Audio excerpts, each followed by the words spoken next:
Motor. Okay, doesn't that suggest to you like a motor company, a designer? Doesn't that suggest to you the fact that a motor is made up of many parts, that if one of the parts isn't working, the whole thing's going to stop working? Don't you know, like I know, that if you stop putting oil in the engine of your car, you're going to be in big trouble? Doesn't that suggest to you the idea of irreducible complexity? And of course, Professor Myers suggests that I'm pushing the metaphor too far, but I'm still not convinced that I am. I'm just a layperson, and you say motor, and I think motor. What can I say? Motors, clocks, there's all these words that we use because what we're trying to do is we're trying to draw analogies to the real world, to the world we're familiar with. But when you look at these things, they are not like design structures. That what you're doing when you suggest that, well, it's like Ford Motor Company, is you're overextending the metaphor way too much.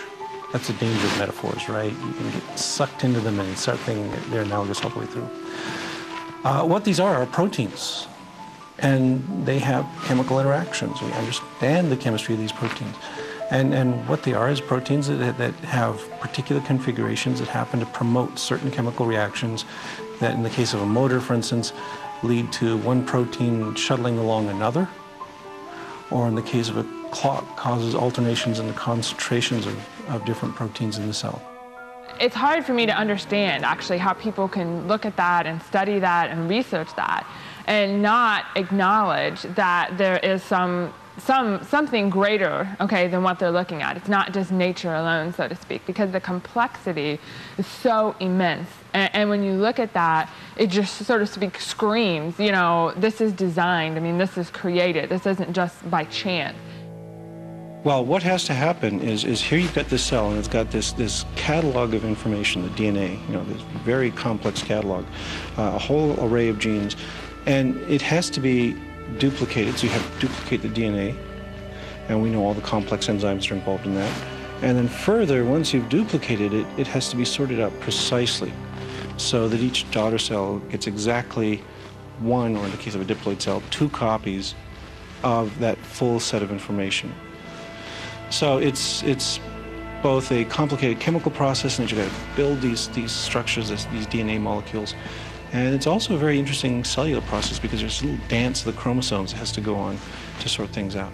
You have to have DNA for all of these things because DNA gives you the proteins which make up the cellular components. Okay, so it's kind of like which came first, the chicken and the egg problem, because you got to have the cell to protect the DNA, but you got to have the DNA to make the parts of the cell. So it becomes kind of a problem in that sense about which came first. But the thing is that with the DNA, you can't just throw a bunch of DNA bases together, okay, in a test tube and expect them all to come together and form something that's going to give you a certain protein. It doesn't happen. It won't happen. It's a random putting together of DNA bases. It doesn't lead to anything but a big mess.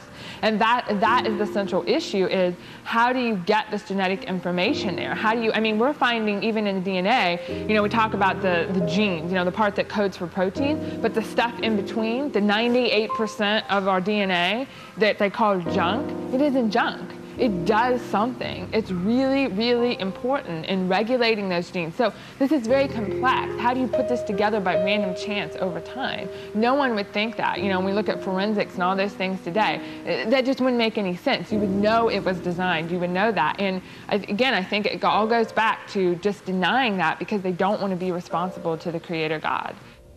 She's saying that genetic information is a problem because she means that it's a problem for the evolutionists. How can information so detailed be by accident? Does it look like to you there's a designer on the other side of it? As far as we know, information doesn't come about by a random chance process. Anytime you pick up a book and there's information in it, you wouldn't say, well, that was an explosion in a typewriter. You'd say, well, somebody wrote that book. That information has to come from a mind. And therefore, the information in DNA has to come from a mind. It's consistent with creation, not consistent with mutations and natural selection producing that information. We believe in mutations and natural selection, but we don't believe they add brand new information to the genome.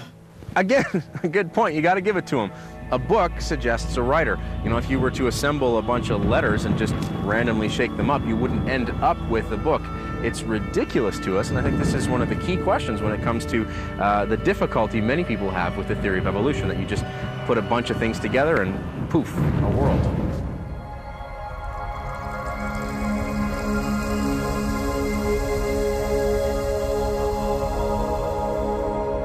right, so listen carefully to what you're about to hear and see if you can satisfactorily make the connection between myself and a fly.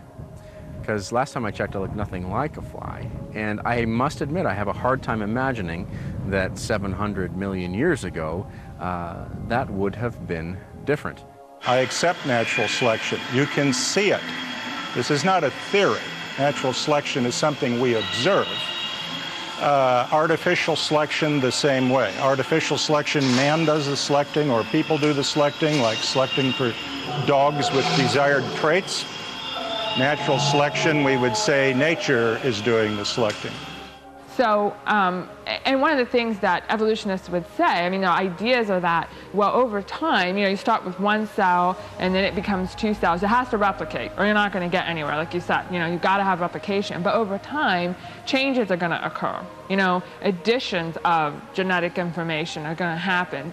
Mutations are going to happen.